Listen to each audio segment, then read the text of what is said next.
அரண்சை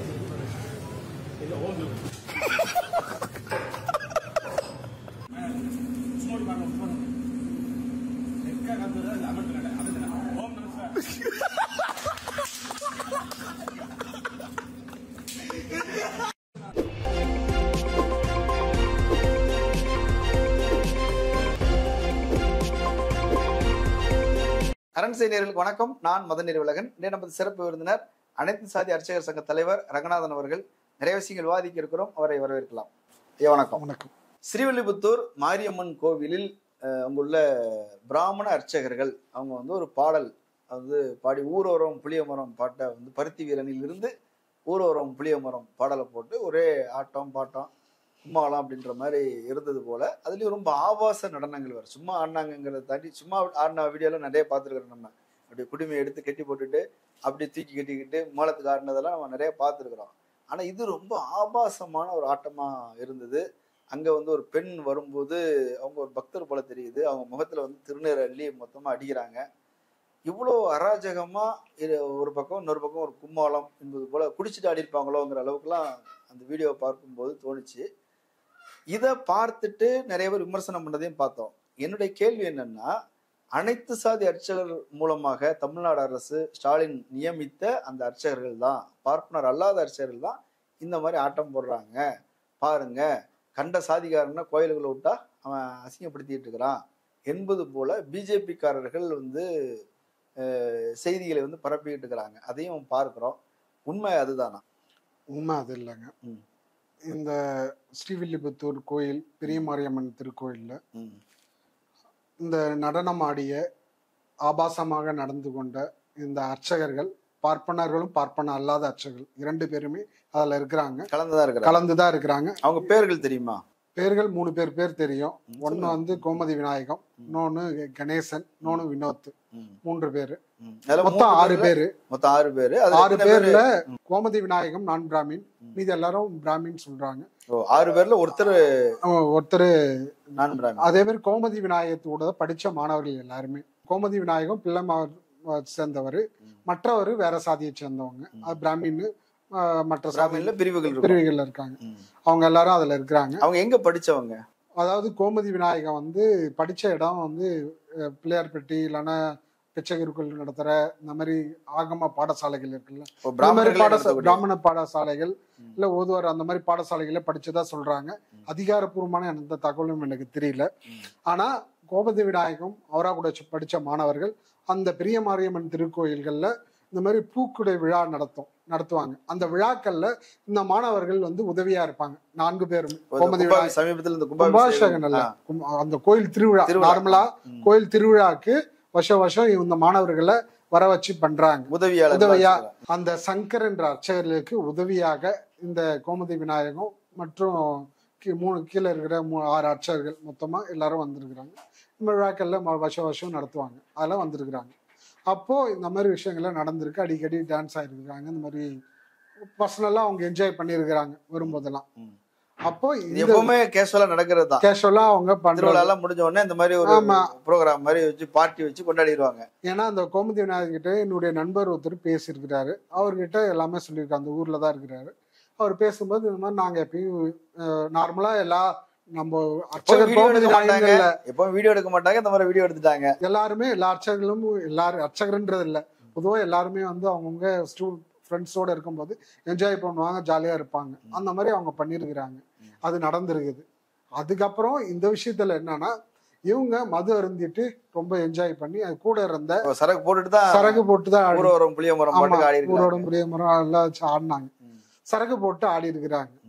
இது மிக மிக வன்மையா கண்டிக்க வேண்டிய விஷயம். அது யாரா இருந்தாலும் சரி, பிராமினா இருந்தாலும் சரி, நான் பிராமினா இருந்தாலும் சரி, ஒரு விஷயத்த தவறாக கோயிலுக்குன்னு ஒரு ஒழுக்கம், கோயிலுக்கு பக்தி ஒழுக்கம், ஆன்மீகம், தமிழ் மரபு, ஒரு தமிழ் கலாச்சாரம், இது எல்லாத்தையுமே சீரழிக்கிற பண்பாட்டு சீரழிவு அப்படின்ற தளத்திலையும் ஆன்மீக பக்தியும் சீரழிப்பு என்றதான் நான் பாக்குறேன். இது முழுக்க ஒரு வன்மையா கண்டிக்க வேண்டியது. ஒரு இவங்க மேல ஒரு அதிகபட்சமான தண்டனைகளை கொடுத்து இந்த மாதிரி பிரச்சனைகளை நடக்காம பாத்துக்கணும் அப்படின்றது ஒண்ணு. இந்த பிரச்சனை என்னென்ன நடந்தது அப்படின்னு நான் விசாரிக்கும் போது நேத்து ஏற்கனவே ஃபர்ஸ்ட் பிராமண அர்ச்சகர்கள் வேலை செஞ்சதா சொல்றாங்க. அவரு ரிட்டையர் ஆயிட்டார். வயசான ரிட்டையர் ஆன சங்கர்னு ஒன்ற அர்ச்சகர் வந்திருக்கிறார். அவர் வந்து ஏற்கனவே ஒரு 2 வாரம் 3 வாரத்துக்கு முன்னாடி வந்து அவரு மாமிசம் அதே மாதிரி தண்ணி அடிச்சுட்டு கோயில் உள்ள பண்ணிருக்கிறார்.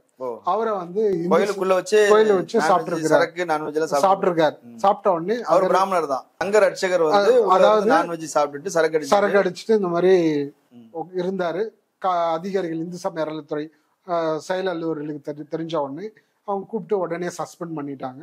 அது கீழே இருந்தவர் தான் கோமதி விநாயகன்ற அர்ச்சகர். அவர் வந்து உதவி அர்ச்சகரா இருந்தார். சரி, யாருமே இல்லைன்றதுனால அரசு வந்து இந்து அறநிலையத்துறை என்ன பண்ணிருக்காங்கன்னா தற்காலிகமா தினக்கூலி அடிப்படையில அவருக்கு பணியாணை வழங்கப்பட்டாங்க. தற்காலிகமா ஒரு நாளைக்கு 200 ரூபா 250 ரூபாவோ சேலரி. அந்த கோமதி விநாயகத்துக்கு, சங்கரக்கல் கோமதி விநாயகர், அது மாசம் கடைசியில அவருக்கு சேலரி கொடுப்பாங்க. இதுதான் அவருடைய பணி. சரி, அர்ச்சகர் விளம்பரம் வர வரைக்கும் இவங்களை பணியமர்த்துற வரைக்கும் இவரை வந்து பணியமர்த்தி இந்த மாதிரி பூஜை முறைகளை பண்ணுங்கன்னு சொல்லியிருக்கிறாங்க. இதுதான் போயிட்டு இருக்கு ரொட்டீனா. இப்போ கும்பாபிஷேகம் வந்து ஜூலை 2ஆம் தேதி கும்பாபிஷேகம், 15ஆம் தேதி 16ஆம் தேதி முகூர்த்த கால் நடக்கிறாங்க இந்த விஷயத்துக்கு. அப்போ முகூர்த்த நாள் நடக்கும்போது நடந்து முடிஞ்ச உடனே இவங்க வந்து மாணவர்கள் ஆமா கும்பாபிஷேகத்துக்கான எல்லா அர்ச்சகர்கள் வந்திருக்காங்க. கும்பாபிஷேகம் அப்படின்னா வெறும் நான் பிராமின் மட்டும் வரமாட்டாங்க, முழுக்க முழுக்க பிராமின் அர்ச்சகர்கள் தான் வருவாங்க. எல்லா கும்பாபிஷேகத்துக்குமே பிராமின் அர்ச்சகர்கள் தான் வருவாங்க. பிராமின் அர்ச்சகர்கள் வரும்போது இவங்க ஸ்டூடெண்டோட கோமதி நாடு படிச்ச மாணவர்கள் எல்லாருமே வந்திருக்கிறாங்க. வரும்போது வீட்டுல அவர் வீடு கோயில்ல இருந்து ஒரு 4 வீடு தள்ளி தான் கோமதி நாடு வீடு. நியர்பை. அதனால எல்லாம் வீட்டுல உட்காந்து சரக்கு அடிச்சுட்டு ஊரவரும் புளிய மரம்ன்ற பாட்டை போட்டு அவுத்த போட்டு துணியை அவுத்த போட்டு ஆபாசமா நடனம் ஆடி இது பண்ணாங்க. இத வந்து அந்த கோயில் அறங்காவல குழு உடைய இருக்கிற ஒருத்தரும் அந்த கோயில்ல ஏற்கனவே இருந்த அர்ச்சகருடைய ஹரிகரனுடைய பையன் ஸ்ரீதரன்றவரு அதை வீடியோ எடுத்திருக்கிறார். அங்கேயே இருந்திருக்கிறார் கூட. அறங்காவலர் உள்ள ஃபேமிலியில உள்ளவர் தான், ஃபேமிலி உள்ளவர் அந்த கோயிலுடைய அர்ச்சகரா இருந்தவர்னு சொல்றாங்க. அப்படிதான் செய்திகள்ல இருக்குது. அதிகாரப்பூர்வமா எனக்கும் தெரியல, இப்படி சொல்றாங்க. அவர் ஸ்ரீதரன்றவர் தான் சமூக வலைதளங்கள்ல அந்த வீடியோவை போடுறாரு. ஓகே, இது ஒண்ணு. 2வது, அந்த கோயில்ல ஒரு போதையில சரக்கு சாப்பிட்டுட்டு கோயில்ல அந்த வர வாசல்ல எக்ஸாஸ்ட் இருக்கும். எக்ஸாஸ்ட்ல விபூதியை நல்லா கொட்டிட்டு ஆஃப் பண்ணிடுறாங்க. ஒவ்வொரு லேடிஸ் வரும்போது அதை எட்டி பாருங்கன்னு சொல்லி இதை போட்டு அது அந்த மூஞ்சில் அடிக்குது அந்த விபூதி. அப்ப அந்த லேடிஸ் கிட்ட போய் நிக்கிறாங்க கூட ஆபாசமா. இது வந்து இன்னைக்கு நடக்கல, ஒரு 2-3-4 வாரமா நடந்துட்டு இருக்கு ரெகுலரா. அங்க இருக்கிற எங்களுடைய அர்ச்சகர் பயிற்சி பிடிச்ச அனைத்து சாதி அர்ச்சகர் பயிற்சி முடித்த மாணவர் அந்த ஊர்ல இருக்கிறார், ஸ்ரீவெல்லிபுத்தூர். அவரு அங்க ஊர் மக்கள் கிட்ட விசாரிச்சு அந்த கோயில் பக்தர்கள் விசாரிச்ச தகவல் இது. இந்த மாதிரி நடந்துட்டு இருக்காங்க. அதையும் ஒரு வீடியோவை எடுத்து இதை வெளியிட்டு இருக்கிறாங்க. இது ரெண்டுமே முழுக்க முழுக்க பார்ப்பனரும் பார்ப்பன அல்லாத அர்ச்சகர்கள் நடந்த கூத்து. இது முழுக்க முழுக்க வன்மையான கண்டிக்குது. இது இந்த மாணவர்கள் முழுக்க முழுக்க அனைத்து சாதி அர்ச்சகர், தமிழ்நாடு அரசு நியமித்த மாணவர்கள் அல்ல, அனைத்து சாதி அர்ச்சகர் பயிற்சி பள்ளியில படித்தவர்கள் அல்ல. இது முழுக்க முழுக்க பார்ப்பனர்களால் உருவாக்கப்பட்ட அர்ச்சகர் பள்ளியில படிச்சவங்க தான். இப்போ ஒரு விஷயம் சொல்றாங்கல்ல, இந்த மாதிரி ஒழுக்கமின்மை, இந்த மாதிரி சுத்தமின்மை, இந்த மாதிரி நான்வெஜ் சாப்பிட்றது, இதெல்லாமே வந்து பிராமணர்களுடைய கல்ச்சர் கிடையாது. பிராமணர்களை ஏன் கோயிலுக்குள்ள பூஜை செய்ய அனுமதிக்கிறோம் அப்படின்னா, அவங்க அதுக்குன்னு ஸ்பெஷலாவே பிறந்தவங்க, ஸ்பெஷலாவே ட்ரெயின் பண்றவங்க. உணவு பழக்கத்திலே வந்து நான்வெஜ் கிடையாது, புலால் அருந்த மாட்டாங்க, மது அருந்த மாட்டாங்க, சுத்தபத்தமா இருப்பாங்க. அதனாலதான் பார்ப்பனர்களே வந்து அர்ச்சகரா போடுறதுங்கிற ஒரு பண்பாடு இருக்குது இந்தியாவில். ஆனா வந்து நீங்க சொல்றீங்க முழுக்க முழுக்க பார்ப்பனர்கள் சமூகத்தை சேர்ந்தவங்க தான் இந்த மாதிரி கூத்தடிச்சிட்டு இருக்கிறாங்க அப்படின்றீங்க. எல்லாம் யதார்த்தத்துக்கும் முரணா இருந்த மாதிரி இருக்குது. அதாவது நீங்க பார்ப்பன அர்ச்சகர்கள் ஆகம முறை சொல்றாங்க. ஆகம முறையில ஒரு ஆகமம் என்ன சொல்லுது அப்படின்னா, ஒரு கோயில் ஒரு இப்படி கட்டுமானம் இருக்கணும், என்னென்ன அர்த்த மண்டபம் எங்க இருக்கணும், மகா மண்டபம் எங்க இருக்கணும், கொடிமரம் எங்க இருக்கணும், எல்லாமே கடவுளுடைய சிலைகளை எங்க வைக்கணும் அப்படின்னு எல்லா முறையும் ஆகமும் சொல்லுது. ஸ்ட்ரெச்சர் கோயில். அதே மாதிரி கோயில் கருவறையில ஏசி, மின்விசிறி, கரண்ட், மின்விளக்கு இது போன்ற எதுவுமே பயன்படுத்தக்கூடாது. ஒரு அர்ச்சகர் ஆகமத்துல அர்ச்சகர் எப்படி இருக்கணும் அப்படின்னு சொல்லி அவங்க சொல்ற ஆகமத்துல என்ன சொல்லியிருக்காங்க அப்படின்னா, ஒரு அர்ச்சகர் வந்து பல்லு வளர்க்க கூடாது, வேட்டி துவைக்க கூடாது, வேட்டியில வந்து கிருமி இருக்கும், பல்லுல கிருமி இருக்கும். அதே மாதிரி மீச தாடி எடுத்துட்டு குடிமி வச்சிருக்கணும், தொப்பையா இருக்க கூடாது, அதே போல வந்து கால் ஊனமா இருக்கக்கூடாது, ஒய்ஃப் இருந்துட்டா பூஜை பண்ணக்கூடாது, கடல் தாண்டி போகக்கூடாது, அதே மாதிரி மாமிசம் சாப்பிடக்கூடாது, அமெரிக்கா ரிட்டர்ன் செய்யலாம். இப்ப மாமிசம் சாப்பிட இதெல்லாம் ஆகமம் சொல்லுது. இந்த ஆகமங்கள்ல இந்த இருக்கிற பார்ப்பன அர்ச்சகர்கள் இதுவரைக்கும் ஏதாவது கடைபிடிச்சிருக்காங்களா அப்படின்னா இல்ல. அவங்க அதுக்குரிய படிப்புகள்லாம் படிச்சு அதுக்குரிய தகுதியோட தான் வர்றதா சொல்றாங்க. அதாவது 10 வருஷம் 8 வருஷம் 9 வருஷம் படிக்கிறேன்றாங்க. இன்னைக்கு நீதிபதி மகாராஜன் குழு அவர்களும் ஏகே ராஜன் நீதிபதி அவர்களும் ஒரு கமிட்டி ஃபார்ம் பண்ணி இந்த கமிட்டியின் மூலமா 2 ரிப்போர்ட் கொடுத்துருக்குறாங்க. அதுல தமிழ்நாட்டில் உள்ள எல்லா கோயில்கள்லுமே எடுத்துங்க, திருவண்ணாமலை கோயில்ல 2 அர்ச்சகர்களோ 3 அர்ச்சகர்களோ தான் படிச்சிருக்கிறாங்க. மீதி பேரு படிக்கல, வாரிசு உரிமையில் தான் இருக்கிறாங்க. 90% பேரு ஆகம் முறைப்படி பயின்றவர்கள் அல்ல. முழுக்க முழுக்க முறையா படிச்சவங்க ஒரு 5% 10%. மந்திரம் தெரியாது, எதுவுமே தெரியாது, எதுவுமே எந்த இதுவும் தெரியாது. நீ அப்பனுக்கு வரும் பிள்ளைக்கு அப்புறம் அது பேரனுக்கு, அதுக்கு முன்னாடி மாமா மச்சான் சித்தப்ப, இப்படி உறவு முறைகள்ல தான் இன்னைக்கு வரைக்கும் எல்லா கோயில்களுமே இருக்குது. இன்னைக்கு அர்ச்சகர்களுடைய அப்பாயின்மெண்ட் எப்படி இருக்கு அப்படின்னு பாத்தீங்கன்னா, உள்ள இருக்கிறவங்க திருவண்ணாமலை கோயில் எடுத்துங்க, அதுல வந்து கவர்மெண்ட் ரெக்கார்டு படி 5 பேர் தான் கவர்மெண்ட் அர்ச்சகர், மீதி பேர் 300 பேர் வேலை செய்யறான். எப்படி வேலை செய்யறான்? பரம்பரை அடிப்படையில் தான் வேலை செய்யறான். எந்த தகுதியும் கிடையாது, எதுவும் தெரியாது, ஆகமுறைப்படி கிடையாது. மதுரை மீனாட்சி அம்மன் கோயில்ல 15 பேரா 5 பேர் 6 பேர் தான் கவர்மெண்ட் அர்ச்சகர், மீதி பேர் 300 பேருக்கு மட்டும் அங்கேயே இருக்கிறான். அங்கேயும் இதே மாதிரி தான். அப்ப தமிழ்நாடு ஃபுல்லா அர்ச்சகர்கள் எப்படி வராங்க அப்படின்னா ஆகம் அவங்களுடைய வாரிசு அடிப்படையில் மரபு அடிப்படையில் தான் இருக்கிறாங்க. ஆனா ஆகமம்னு சொல்லி மற்ற சாதி இந்துக்களை உள்ள வரக்கூடாது. மற்றவர்களை உள்ள வரவிடாம பண்றதுக்கு தான் ஆகமம். அப்ப ஆகமத்துல எங்கேயுமே சாதி கிடையாது, எந்த இடத்துலயுமே எதுவுமே அப்படியா? எந்த ஆகமத்திலுமே இந்த சாதியின பரம்பரை இவங்கதான் செய்யணும்னு ஆகமத்துல எந்த ஆகமத்திலயும் இந்த சாதியினர் தான் கருவறையில பூஜை பண்ணணும்னு ரெக்கார்டு இல்ல. அப்படி இருந்தா காட்ட சொல்லுங்க. உச்ச நீதிமன்றத்துல இப்ப வழக்கு இருக்கு சொல்றாங்க. அந்த வழக்குல நீங்க ரெக்கார்டா காமிங்க. இப்ப வந்து இப்போ இந்த சாதி வந்து கொடிமரத்துக்கு பின்னாடி இருக்கணும், இந்த சாதி வந்து அர்த்த மண்டபத்துக்கு வரலாம், இந்த சாதி வந்து கருவறைக்கு வரணும், இந்த சாதி வந்து கோயிலுக்கு வெளியே இருக்கணும், இந்த சாதி கோயில்ல இருந்து 15 அடி தள்ளி நிக்கணும், இதெல்லாம் மனு தர்மத்துல இருக்குது. மனு தர்மத்துல எழுதியிருக்கிறாங்க. ஆனா அந்த மனு தர்மம் யாரால எழுதப்பட்டது, அதுக்கான ஆதாரம் என்ன, அதுக்கான கல்வெட்டு என்ன, இந்த கருவறையில இந்த சாதியினரா உள்ள போகணும், இந்த சாதி தான் கொடிமரத்துக்கு போகணும், இந்த சாதி தான் அர்த்த மண்டபத்துக்கு போகணும் அப்படின்றது ரெக்கார்டு இருக்கா, கல்வெட்டு இருக்கா, இல்ல ஒரு ஓலைச்சூடு இருக்குதா? இந்த காலத்துல 3000 வருஷம் 4000 வருஷத்துக்கு முன்னாடி இந்த ரெக்கார்டு எதா இருக்குதா? ஒருவேளை இருந்தாலும் அதை ஏன் ஏற்கணும்? இல்ல நான் இருந்தா இல்ல, அது உண்மையே இல்ல. ஏன்னா என்னுடைய ஆகம ஆசிரியர் சக்திவேல் மூனார் அவர்கள் எல்லா ரெக்கார்டும் வச்சிருக்கிறார், எல்லா ஆகமும் படிச்சிருக்கிறார். அவரு சொல்லியிருக்கிறார், எந்த இடத்துலயுமே இந்த சாதியினர் தான் கோயில் கருவறையில போகணும், கோயில் உள்ள போகணும் அப்படின்ற எந்த இடத்துலயுமே கொடுக்கல. 3000 ஆண்டுகளா 5000 ஆண்டுகளுக்கு பழமையான கோயில் தமிழக பண்பாட்டுள்ள நம்மளுடைய கோயில், நம்மளுடைய 5000 ஆண்டுகளா கோயில் கருவறையில பார்ப்பன அல்லாதவரும் கருவறையில பூஜை பண்ணிருக்கிறாங்க, தமிழ் முறைப்படி பூஜை பண்ணிருக்கிறாங்க. இதெல்லாம் நடத்துறாங்க. ஆகம கோயில்கள்னு சொல்லக்கூடிய கோயில்கள்ல இன்னைக்கு உள்ள போக முடியல. இந்த பெரிய மரியம்மன் கோயிலே கூட நான் பிராமின்ஸ் வந்து அர்ச்சகர் இருக்கதான் சரி, நான் பிராமின் தான் பூஜை பண்றாரு. அவர் வந்து கோமதி விநாயகம் வந்து நான் பிராமின் தான் பூஜை பண்றவரு. இப்ப தற்காலிகமா பூஜை பண்றாரு. ஆனா இப்ப அவர் வந்து சஸ்பெண்ட் இந்தியத்துறை அவரை நீக்கிட்டாங்க, எல்லாருமே நீக்கிட்டாங்க, யாரும் வரக்கூடாதுன்னு சொல்லிட்டாங்க. இப்ப என்னன்னா அர்ச்சகர்கள் வந்து அவங்கவுங்க இந்த மாதிரி பண்றாங்க ஆகமுறைப்படி. இன்னும் ஒரு பக்கம் வருவோம். இப்போ தமிழகத்துல காஞ்சிபுரத்துல தேவநாதன் கருவறையில காமலையிலே பண்ணான், அது ஆகம மீறல் இல்லை. காஞ்சிபுரத்துல சங்கராச்சாரு சங்கரராமனை வெட்டி கொண்டு கோயில் கருவறைக்கு முன்னாடி வெட்டி கொண்டாங்க, அது ஆகம மீறல் இல்லை. சிதம்பரம் நடராஜர் கோயில் நட்சத்திர விதியா மாத்தி பட்டாசு தொழிற்சாலையுடைய ஓனர் வந்து அங்க வந்து திருமணம் நடத்துறாரு, அது ஆகம மீறல் இல்லை. அதே மாதிரி கரூர்ல எச்சிலையில பார்ப்பனர் சாப்பிட்ட இலையில மத்த சாதியினர் உருள்றாங்க, அது ஆகம மீறல் இல்லை. அதே போல பாத்தீங்கன்னா வந்து உண்டியில வந்து கேமராவை வந்து மறைச்சிட்டு உண்டியில வந்து பணத்தை திருடுறாங்க, அது வந்து உங்களுக்கு ஆகம் மீறல் இல்லை. ஏங்க இது வீடியோ கேமராலே மாட்டிக்கிட்டாங்க, பணம் எண்ணும் தூக்கிட்டு எடுத்துட்டு போறான், அது ஆகம மீறல் இல்லை. இப்போ இது வந்து ஆகம மீறல் இது எதுவுமே இல்லையா? நான் கேட்கறது, நான் வந்து ஆகமம்னு சொல்ற விஷயத்துக்கு பிஜேபி அரசு பக்கம் அடுத்து வரும், சங்க பரிவாரத்துக்கு. இது இவங்க இப்போ இந்த விஷயம்லாம் நான் சொன்னேன் இல்லைங்களா, தேவநாதன் வந்து கருவறையில காமலையில பண்ணான். இங்க இருக்கிற இந்து முன்னணியும் பிஜேபி RSS இவங்க பார்ப்பனர்கள் வந்து நான் நீக்கிறேன் அப்படின்றதுக்கு ஏதாவது போராட்டம் பண்ணாங்களா? அவங்க கோயிலுக்குள்ள வரக்கூடாது, இவங்க பூஜை பண்ணக்கூடாது, இவன் எங்களுடைய சாதியில இல்ல அப்படின்னு ஏதாவது போராட்டம் பண்ணிருக்காங்களா? இப்ப தமிழிசை சவுந்தரராஜனும் அண்ணாமலை இதைத்தான் செய்யணும்னு நினைக்கிறீங்களா?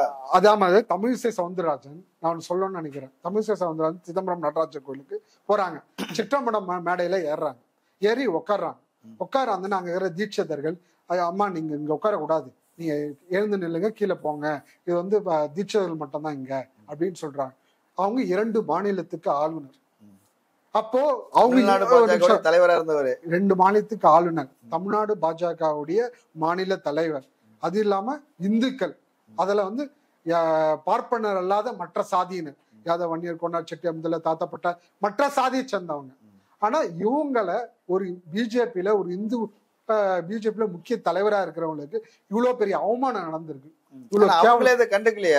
அதாவது நீங்க உங்களுக்கு சுயமரியாதை தன்மானம் இந்த மாதிரி ஒரு எந்த இதுவுமே இல்லையா?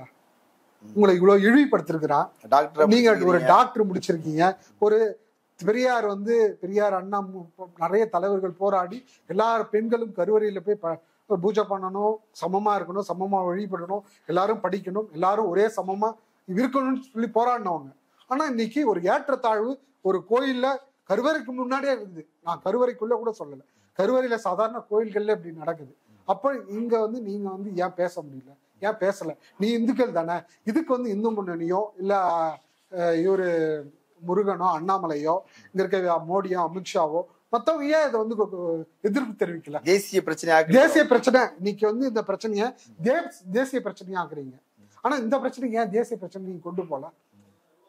அப்போ சிதம்பரம் நடராஜ் ஒரு தாழ்த்தப்பட்ட பெண், அவங்க வந்து சாமி தரிசனத்துக்காக சிதம்பரம் நடராஜன் மேடையில வந்து ஏறுறாங்க, திருச்சிற்றம்பலம் மேடையில ஏறும்போது அங்க இருக்க தீட்சிதர்கள் வந்து நீ தாழ்த்தப்பட்ட பொண்ணு அப்படின்னு சொல்லி கீழே தள்ளி அடிச்சு அவங்கள வந்து கேவலப்படுத்திருக்கீங்க. யாருடைய கோயில்? மக்களுடைய கோயில், நம்மளுடைய கோயில், மக்களால வந்து உருவாக்கப்பட்டு நம்ம கட்டி நம்மளால எல்லாமே செங்கல்ல இருந்து எல்லாமே நம்ம தான் செஞ்சிருக்கோம். அப்ப நம்ம கோயிலுடைய தமிழர்களுடைய தமிழ் பண்பாட்டுடைய கோயில்ல தமிழ் மரபடிப்படையில் நம்மளுடைய உரிமை அது, நம்ம ஏன் அதை வந்து கேட்க கூடாது? அப்ப இது வந்து எவ்வளவு பெரிய அவமானம். இன்னைக்கு இல்ல இந்துக்களுக்கான கட்சி பிராமணர்களுக்கு ஒரு பிரச்சனைனா துடிக்குது, பிராமணர் அல்லாத 97% இந்துக்களுக்கு ஒரு பிரச்சனை, அவங்களே அவமானப்படுத்துறாங்கல்ல. இப்ப நீ இந்துக்களின் கட்சின்னு சொல்ற, பிராமணர்கள் மாட்டிருக்கிறான், அவனை கண்டிக்கணும், விமர்சிக்கணும். ஆனா பழியத்துக்கு நான் பிராமின் மேல போடுற 97% இந்துக்கள் மேல போடுறாங்களே, இப்ப என்ன எண்ணத்துல அவங்க செய்யறாங்க? இது வந்து அவங்களுக்கு பேக் ஃபயர் ஆகணும்னு கூட அவங்க யோசிக்கலையா? அதாவது இந்த பிராமண அர்ச்சகர்கள் இந்துத்துவ அமைப்புகள் இருக்கிற பிஜேபி, இந்து முன்னணி, RSS எல்லாருமே பிராமணர்கள். அதே மாதிரி இந்து முன்னணி போட்டவங்க எல்லாருமே பிராமணர் அல்லாதவங்க இருக்கிறாங்க, இந்துக்கள் தான் பெரும்பான்மையா இருக்கிறாங்க. அதாவது இன்னைக்கு இந்து முன்னணி, பிஜேபி, RSS எல்லாமே பாத்தீங்கன்னா பிராமணர் அல்லாதவர்கள் தான் இருக்கிறாங்க. ஆனா இன்னைக்கு பிராமணர்களும் பிராமணர் அல்லாதவர்கள் இன்னைக்கு இவ்வளவு பெரிய பிரச்சனைகள் ஆகுது. இன்னைக்கு யார் சப்போர்ட் பண்றாங்க? பிராமணர்களுக்கு ஆதரவா தான் சப்போர்ட் பண்றாங்க. ஏன்னா அவங்களுக்கு சூடு சொரண சுயமரியாதை எதுவுமே கிடையாது. அவங்களுக்கு என்னன்னா பழியத்துக்கு நான் பிராமின், எல்லாத்துக்குமே எந்த பிரச்சனை வந்தாலும் பழியத்துக்கு நான் பிராமின். இதுல இன்னொரு விஷயம் நான் பார்த்தேன், இப்போ வந்து இது வந்து அனைத்து சாதி அர்ச்சகர், இது வந்து திமுக அரசால் நியமிக்கப்பட்டவர்கள் அப்படின்னு பிஜேபி காரங்க தான், இந்து முன்னணிக்காரங்க பிஜேபி காரங்க தான் அந்த ஃபேஸ்புக்ல போடுறாங்க. பெரிய தலைவர்கள் யாரும் போட்டது போல தெரியல. பிஜேபி ஐடிவிங்களை கூட அவங்க அதை போட்ட மாதிரி தெரியல.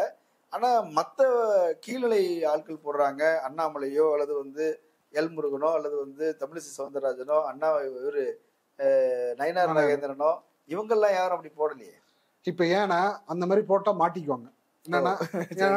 ஏன்னா இப்போ வந்து விசாரணையோ இல்ல ஒரு பத்திரிகை செய்தியிலயோ பிரஸ் மீட்லயோ வந்து பத்திரிகையில கேட்பாங்க, நாங்க அந்த மாதிரி வந்து அனைசாதி அச்சம் மாணவர் தான் அப்பாயின்மெண்ட் பண்ணி இந்த மாதிரி திராவிட அதுல என்ன போட்டிருக்குன்னா ஒரே ஒரு வார்த்தை மட்டும் சொல்லிடுறேன், என் வாயில சொல்றதுக்கு கூச்சமா இருக்கு, அசிங்கமா இருக்கு.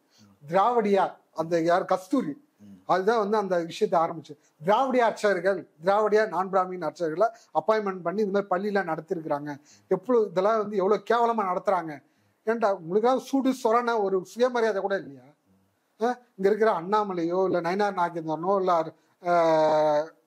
இவரு அர்ஜுன் சம்பத்தோ இல்லைன்னா வந்து உங்க சமூகத்தை உங்களதான் கேவலமா பேசுறாங்க. நீங்க வந்து பேசக்கூடாதுன்றதுனால கீழே இருக்கிற ஆட்கள், உங்களுக்கு கீழே இருக்கிற இந்து முன்னணி RSS அட்வொகேட் அமைப்பு கீழே இருக்கிற ஊழியர்கள், எல்லா துறைகள்ல இருக்கிற உங்களுடைய இந்து முன்னணி ஆட்கள் வந்து சமூக நிலையத்தில் எவ்வளவு கேவலமா எழுதிருக்கீங்க. திராவிட ஆட்சியை வந்து எவ்வளவு கேவலமா எடுத்து ஒரு கொதிக்கிறாங்க, எவ்வளவு அப்படியே வந்து நெருப்பு மாதிரி காவி நெருப்பு எப்படி எரியும் நெருப்பு அந்த மாதிரி கொதிக்கிறானுங்க. என்னன்னா தமிழ்நாடு அரசு பெரியார், அண்ணா, அம்பேத்கர் கோயில் கருவறையில கோபுரத்திற்கு, அதாவது கோபுரம் ஒரு சாதிக்கு, குடிமரம் ஒரு சாதிக்கு, அர்த்த மண்டபம் ஒரு சாதிக்கு, மகாமண்டபம் ஒரு சாதி, ஒரு ஏற்றத்தாழ்வு வந்து இதுக்காக தான் தந்தை பெரியார், அண்ணா, அம்பேத்கர் போன்ற கலைஞர் போன்றவங்க எல்லாம் போராடினாங்க. அதற்குதான் அனைத்து சாதி அர்ச்சகராலான்னு சொல்லி 2006 ஒரு அவசர சட்டம் கொண்டு ஒரு ஜிஓ 118 கீழ் ஜிஓ கொண்டு வந்து அதன் மூலமா தான் அர்ச்சகர் பள்ளியை உருவாக்குறாங்க. கருவறை தீண்டாமை ஒழிக்கணும் அப்படின்றதுக்காக தான் இந்த ஸ்கீமை கொண்டு வராங்க. தமிழ்நாட்டுல சமத்துவம், சமூக நீதி உருவாக்கணும் அப்படின்றதான் இவ்வளவு தூரம் போராடினாங்க தலைவர்கள். ஆனா இங்க இருக்கிற இந்துத்துவ அமைப்புகளும், இங்க இருக்கிற பிஜேபி, RSS இந்து முனிகளும் என்ன மாதிரி செயல்படுறாங்க? சரி, இப்போ நீங்க இது ஒரு வேலை வாய்ப்பு அப்படின்னு நினைச்சு உள்ள வந்தீங்களா, இல்ல அனைத்து சாதி அர்ச்சகர் இந்த பயிற்சிக்கு வந்தீங்களா? இயல்புலேயே உங்களுக்கு அந்த ஆன்மீக நாட்டம், பக்தி இதெல்லாம் ஈடுபாடுலாம் இருந்ததா? எனக்கு கடவுள் பக்தி உண்டுங்க. முழுக்க நான் சின்ன வயசுல இருந்து படிக்கும் போது நான் இப்ப ஒரு அங்க ஆஞ்சநேயர் கோயில், விநாயகர் கோயில் அந்த மாதிரிலாம் நான் பூஜை பண்ணியிருக்கிறேன். படிக்க அப்புறமே நான் சொந்த ஊர் திருவண்ணாமலை. சின்ன வயசுல நான் ஸ்கூல் படிக்கும்போது சொல்றேன், நான் ஸ்கூல் படிக்கும்போது நான் அப்படிதான் இருந்தேன். 5வது படிக்கும் போது அது கம்மியாவே 4வது 5வது 3வது 5வதுல இருந்தே நான் அப்படிதான் இருந்தேன். 5 6 7வது அப்படிதான் நான் டெய்லி ஞாயிற்றுக்கிழமை ஆஞ்சநேயர் பூஜை பண்ணுவேன். அங்க போய் பிரசாதம் நாங்களே அங்கேயே செஞ்சு நாங்களே அபிஷேகம் பண்ணி நாங்களே ஒரு 10 பேர் பசங்கள்லாம் அந்த மாதிரி பண்ணிட்டு இருந்தோம். அப்புறம் எனக்கு சொந்த ஊர் திருவண்ணாமலை அருள்மிகு அருணாச்சலேஸ்வரர் திருக்கோயில். அந்த கோயில்ல 10 நாள் தீப திருவிழா நடக்கும். தீப திருவிழாக்கு நான் 10 நாள் அங்கதான் இருப்பேன். நான் வந்து சாமி வீதி விழா போறது, சங்கு உதறது, சிவனடிகள் கூட எல்லாம் ஹெல்ப் பண்றது, எல்லா முறையும் நான் இருந்திருக்கிறேன். அவ்வளவு பக்தியோட நான் இருந்திருக்கிறேன். அப்ப கூட என்னன்னா அண்ணாமலையார் கோயில்ல நான் வந்து அண்ணாமலையார் தொட்டு பூஜை பண்ணணும், அண்ணாமலையார் தொட்டு சாமி கும்பிடணும் அப்படின்னு ஒரு ஏக்கம் இருந்தது. சரி, அது அவங்கவுங்க தொழில அதை போய் நம்ம போய் இது பண்றத நம்ம போனா தப்பு. அதே மாதிரி அங்க இருக்கிற அர்ச்சகர்கள் எல்லாருமே எனக்கு பழக்கம் உண்டு முழுக்க. ஆனா அங்க இருக்கிற அர்ச்சகர்கள், நான் ஓப்பனா சொல்றேன், அங்க சாமிக்கு தண்ணி ஊத்துற ஒரு அர்ச்சகர் அவர் வந்து தண்ணி சாப்பிட்டுட்டு, அதாவது மது அருந்திட்டு கஞ்சா சாப்பிட்டுட்டு தான் தண்ணியை தூக்குவார். அங்க இருக்கிற ஒரு அர்ச்சகர் கோயில் கருவறையில சாமிக்கு போய் ஒரு பொண்ணுகிட்ட படுத்துட்டு நேரா வந்து கோயில்ல வந்து பூஜை பண்ணுவாங்க, குளிக்காம கொள்ளாம. அப்ப இதெல்லாம் ஆகம மீறல் இல்லையா? அப்ப இல்ல அதுதான் சொல்றேன். அப்போ இதெல்லாம் வந்து நடக்குது. இதெல்லாம் கண்முள்ளாட எல்லா ஆட்சிகளும் பார்த்திருக்கிறேன், நான் நேரடியா பார்த்துருக்கேன். அப்போ இதெல்லாம் வந்து இவங்களே பூஜை செய்யும் போது நாங்க பண்ணக்கூடாதா அப்படின்னா ஒரு இருக்கலாம், பக்தியோட இருக்கிறோம். சரி, ஏதோ ஒண்ணு அவங்க என்ன முறை வச்சிருக்காங்கன்னு தெரியாது. நம்ம அது வந்து ஒரு என்னன்னா நாம் நார்மலா அப்படியே விட்டுட்டோம். அதன் பிறகுதான் எனக்கு வந்து இந்த மாதிரி ஒரு ஸ்கீம் வருது. ஸ்கீம்ல எங்களுடைய அண்ணா வந்து பெரிய மூத்த அண்ணா வந்து இந்த மாதிரி இருக்குது, நீ படி அப்படின்னாங்க. நீ ஆன்மீகத்தோட இருக்கிற படி அப்படின்னு சொன்னார். அதன் மூலமாக தான் நான் அதுல படிச்சு முடிச்சு தகுதியோட இன்னைக்கு ஒரு கோயில், ஆகம கோயில்கள்ல எப்படி முறையா வந்து ஒரு கொடிமரத்துல கொடியேற்றி பூஜை முறைகளும் திருவிழாக்களையும் அனைத்தும் சாதியை தாண்டி, பார்ப்பன அல்லாத சாதியை தாண்டி எல்லா முறையும் நாங்க படிச்சு முடிச்சு தீட்சை பெற்று முறையா ஒரு அர்ச்சகருக்கான தகுதியோட நாங்க இன்னைக்கு 382 பேர் காத்திருக்கிறோம். பார்ப்பனர்கள், பார்ப்பன அல்லாத மாணவர்களும், பாலின சமத்துவத்தோடு பெண்களும் இன்னைக்கு முடிச்சு தகுதியோடு இருக்கிறோம். இது ஒரு பக்கம். இன்னொன்னு, நாங்க பயிற்சி பள்ளியில படிக்கும் போது எங்க மாணவர்களுக்கு இங்க இருக்கிற இந்துத்துவ அமைப்புகள், பார்ப்பன அர்ச்சகர்கள் எங்களுக்கு பல எதிர்ப்புகள் கொடுத்தாங்க. நீங்களா அது படிக்க கூடாது, வழக்கு போட்டாங்க உச்ச நீதிமன்றத்துல. ஆதி சிவாச்சாரியர் சங்கம், தென்னிந்திய கோயில் பிராமண சங்கம் இவங்கெல்லாம் கேஸ் போட்டிருக்காங்க. அதே போல பாத்தீங்கன்னா வந்து நாங்க பயிற்சி பள்ளியில படிக்கும்போது எங்க வாத்தியார், ஆகம வாத்தியார் ராமகிருஷ்ண ஜீவான்னு சொல்லி திருவண்ணாமலை கோயில்கள பிராமண சங்க தலைவர்களும் இந்து முன்னணி மறைமுகமாக அவர்களும் சேர்ந்து எங்க ஆசிரியர் தாக்கப்பட்டார். அது நீதிமன்றத்துல வழக்கு நடந்திருக்கு. அது பெரிய இஷ்யூ ஆகுது. அவரு போயிட்டாரு எங்களுக்கு சொல்லி கொடுக்காம. மறுபடியும் நாங்க பேசி சமாதானம் பண்ணி நாங்க உங்களுக்கு உயிர் பாதுகாப்பு தரோம் மாணவர்கள், எப்பயும் அவர் கூட ஒரு 30-40 பேர் நாங்க கூட இருப்போம். இது போல நாங்க வந்து அனுபவிச்சு கோயில் கருவறையில நாங்க போய் சாமி கும்பிட போறோம். அங்க இருக்கிற பார்ப்பன அர்ச்சகர்கள் சொல்றான், நீலாம் தாழ்த்தப்பட்டவன் தானே, நீலாம் வந்து சூத்திரம் தானே, நீலாம் வந்து பொம்பளை பொறைக்கு, நீலாம் வந்து எப்பரா சாமி கும்பிட வரீங்க, நீங்களா அதுக்கிட்ட படிக்கிறீங்க, உங்கள அசிங்கமா இல்ல, உங்களை கூச்சமா இல்ல, நீங்களா அதுக்கிட்ட திட்டத்துக்கு வரீங்க, இவ்வளவு வல்கரா பேசினான். எங்களெல்லாம் கோயில் உள்ள போறதுக்கே அசிங்கமா இருந்தது எல்லா மாணவர்களுக்கும்.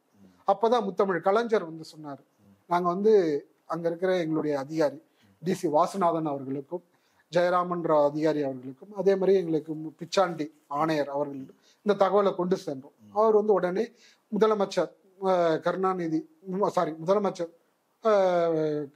கலைஞர் அவர்கள் முதலமைச்சர் கலைஞர் அவர்களிடம் கொண்டு சென்றாங்க. உடனடியா அவர் வந்து ஒரு ஆர்டர் போட்டார். 6 கோயில்கள்ல, தமிழ்நாட்டுல 6 இடங்கள்ல நடந்து, உடனடியா இந்த மாணவர்கள் கருவறை சாமி தரிசனத்திற்கு 10 நிமிடம் எந்த இடையூறும் யாரும் கொடுக்கூடாது, அவருக்கு சிறப்பு தரிசனத்தை அனுமதிக்கணும் அப்படின்னு சொன்னார். இதுதான் சுயமரியாதை, இதுதான் தன்மானம். இந்த தன்மானத்தை ஏன் இந்து முன்னணி, RSS, பிஜேபி இதற்காக ஏன் குரல் கொடுக்க மாட்டேங்குது? நம்மளுடைய பணம், இந்துக்களுடைய உரிமைக்காக, இந்துக்கள் உரிமைன்றாங்க. கலைஞர் போராடி இருக்காரு, திராவிட இயக்கங்கள் போராடி இருக்கு, அம்பேத்கர் அமைப்பு போராடி இருக்குது. இங்க இருக்கிற இந்து சொல்ற அமைப்புகள் ஏன் போராடல? அப்போ இங்க இருக்கிற PR ரமேஷ், ரங்கராஜன் நரசிம்மன் இவங்க எல்லாம் ஏன் குரல் கொடுக்கல? இப்ப காஞ்சிபுரம் தேவநாதன் வந்து கருவறையில பண்ணது, சங்கரராமன் பண்ணது, சிதம்பரம் நடராஜ கோயில் நடந்த விஷயம் எதுக்குமே என்னன்னா இவங்க எல்லாம் வந்து இதுக்காக வழக்கப்பட மாட்டாங்க. நான் பிராமின் அர்ச்சகர் கோயிலுக்கு வரக்கூடாது, நான் பிராமின் வந்து பெரியார் சிலை மாலை போட்டா தீட்டு, இவன் வந்து அர்ச்சகர் இல்ல, இவெல்லாம் வந்து கம்யூனிஸ்ட், இவெல்லாம் வந்து நாத்திகன், இவெல்லாம் தீவிரவாதி, நக்சலைட்டு அப்படின்னு சொல்லி பிரபலப்படுத்தி நீதிமன்றம் வரையும் வழக்கு போறீங்களே. நீங்களே இந்துக்கள் தானே, நீங்களா எல்லா இந்துக்களுக்காக தானே போராடுறோம், கோயில சமத்துவத்துக்கு தானே போடுறோம். அப்ப நீ எதுக்காக இவ்வளவு தூரம் போராடுற?